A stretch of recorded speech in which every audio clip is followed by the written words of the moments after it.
దేవుని మాట కీర్తన గ్రంథం 136వ అధ్యాయం 23వ వచనం. మనము దీన దశలో ఉన్నప్పుడు ఆయన మనలను జ్ఞాపకం చేసుకునేను, ఆయన కృప నిరంతరం ఉండును.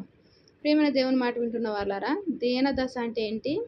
ఎవరు పట్టించుకొని పరిస్థితి, వెలుచూపు చూస్తూ, అసహ్యపడుతూ, దూషిస్తూ, ద్వేషిస్తూ, ఇలాగా భయంకరమైన అనుభవంలో ఉన్నప్పుడు, ఎవరు కనికరించిన పరిస్థితి, ఎవరు ప్రేమించిన పరిస్థితి,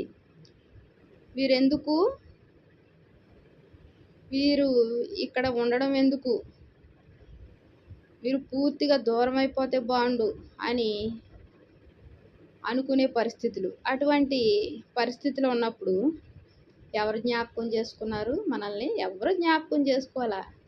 మనల్ని సృష్టించిన సృష్టికర్త జ్ఞాపకం చేసుకున్నాడు.